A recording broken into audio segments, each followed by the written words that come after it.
So thank you, Admos. I'm very deeply honoured to be asked to participate in this, what is for me, I guess, a celebration of Africa and everything that is African. I will try and keep to your 15-minute deadline, 10, 15 minutes. Let's see how I go. So good morning, afternoon, evening, wherever you are around the world. I've really crafted this presentation to share what I've learned, because I don't think my learning is unique to me. And I think Africa's urban grassroots communities have developed and are developing and will go on to develop a wealth of knowledge that will contribute to Africa's development, but as you will see, I think also contribute to development beyond Africa. So it seemed fitting, hopefully I can move the slides down. Okay. It's not happy. Oh, okay. It seemed fitting, before I go on to maybe highlight the content of my presentation, to go back really to an event that triggered my understanding of the potential in Africa in a way that I really had not considered before. And that took place in 1993, when I was invited by an emerging civil society network in South Africa to attend a meeting, which was a group of probably about 150 leaders, mainly women, of saving schemes that had been set up in informal settlements across Africa's urban spaces, across South Africa's urban spaces. So the township areas, but also the informal areas around townships. This meeting took place in a really a very fraught week for South Africa. It was a few days after Chris Hani's assassination, and during the meeting itself, Oliver Tambo died. And those two leaders were, of course, as you all know, absolute powerhouses of support for the emerging democratization in South Africa and for the ANC and beyond the ANC, for a sense of solidarity and development across the groups that suffered so much through apartheid.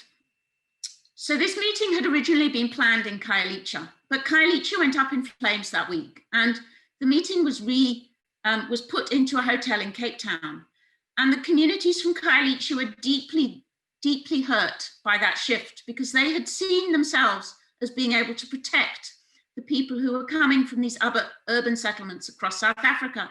And the people from other urban settlements were very scared about the idea of being in Khayelitsha. So what astonished me in that meeting was the ability of these communities to talk about their aspirations for development alongside sharing the pain that the past had represented to them, and really coming together in a way that I had never seen before around those aspirations and that pain, and finding a space to forgive each other and to create a solidarity between each other that would take them forward. I'm not going to go into that story, but that for me was quite extraordinary. I'd never seen anything like that.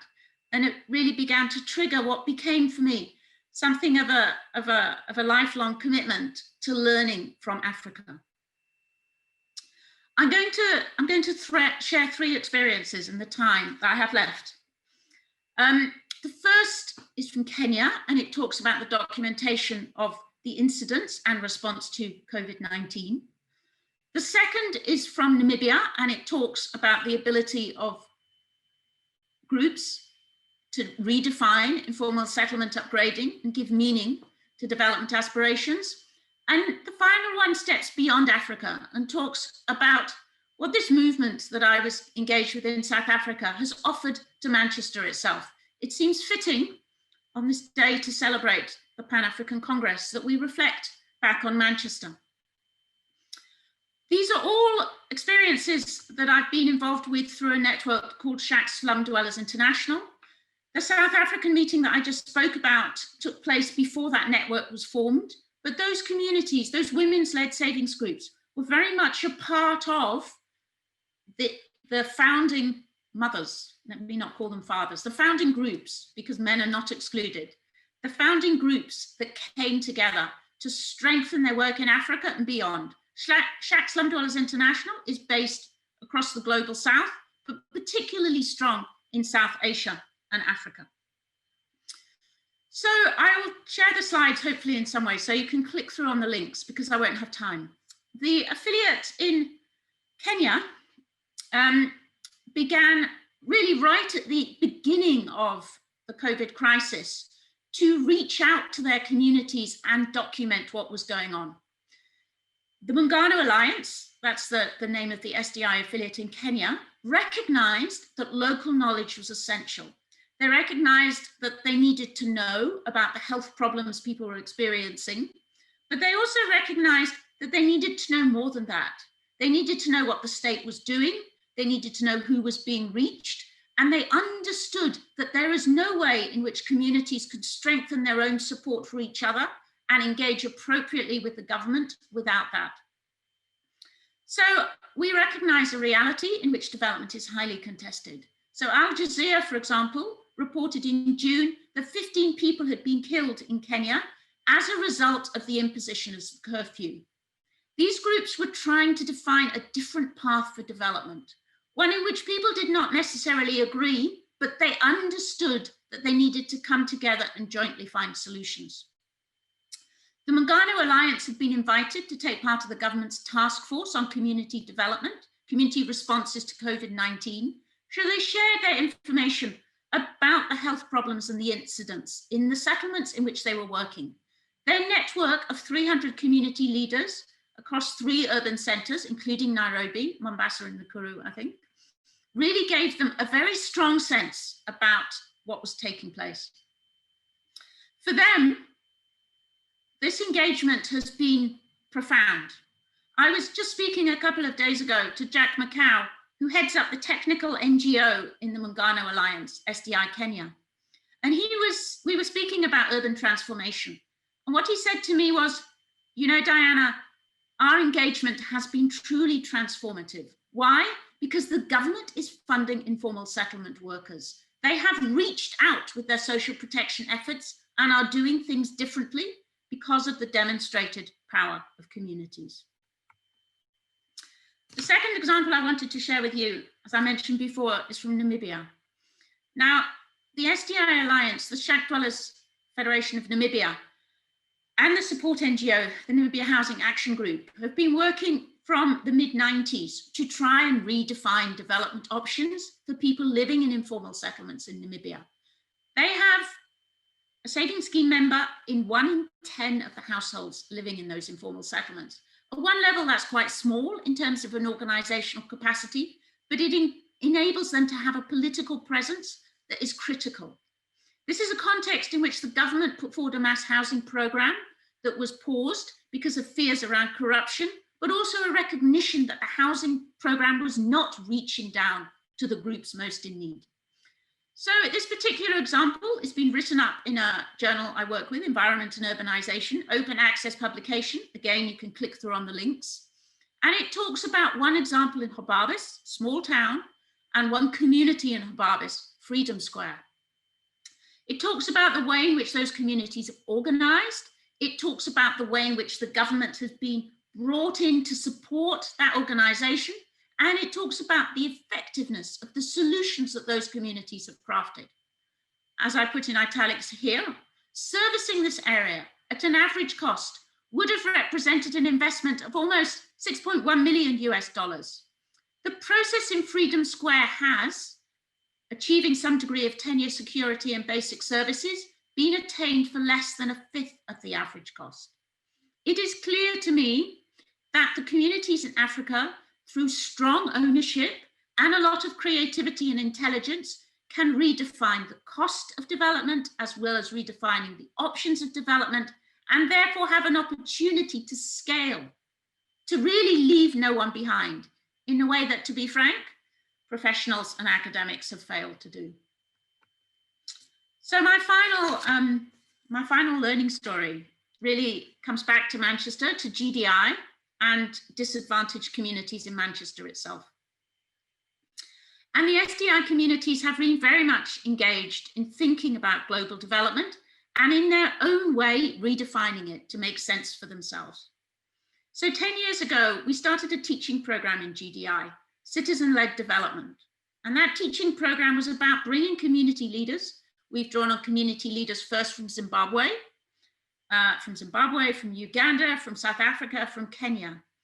And we've invested in bringing over those leaders who spend about a week in Manchester, teaching our students about what it means to live in an informal settlement, about the experiences of poverty, inequality, and disadvantage that we as academics cannot hope to provide, which in my mind offers an essential complementary set of knowledge to the more academic analysis, theorization, conceptualization that we can offer.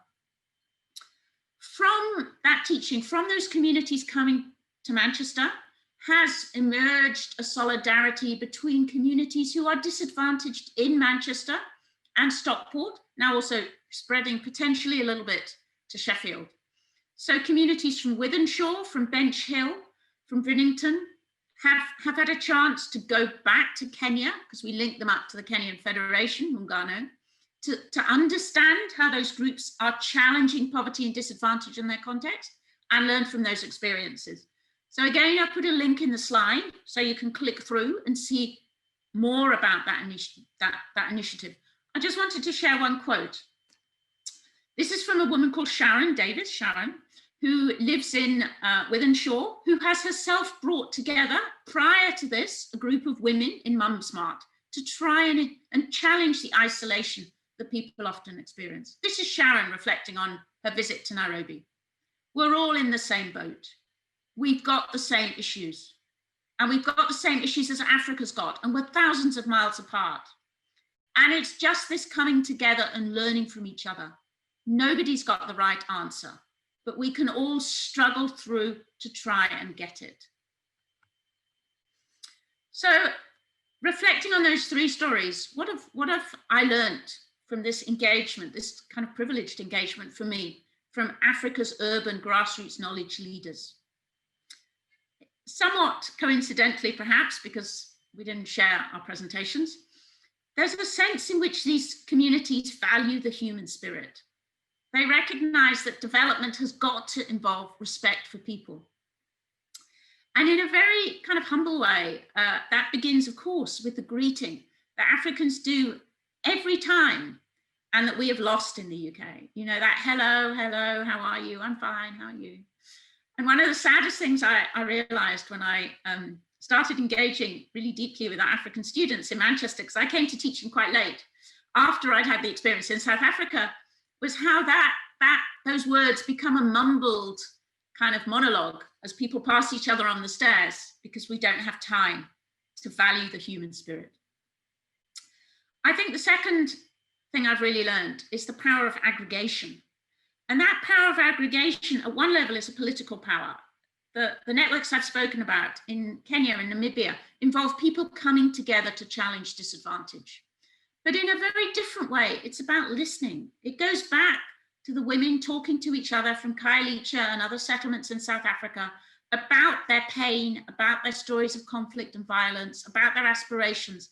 It's nurtured in a dialogue that says every voice matters. And it's hard to imagine how we can leave no one behind if we don't recognize that every voice matters.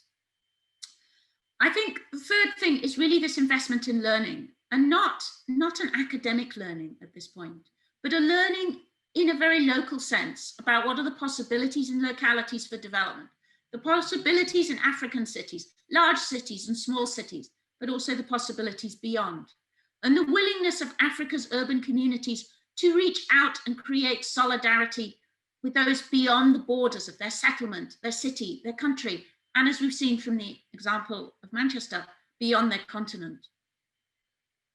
And something about that sense of what it means to organize at a local level and to challenge disadvantage comes to the power of recognition.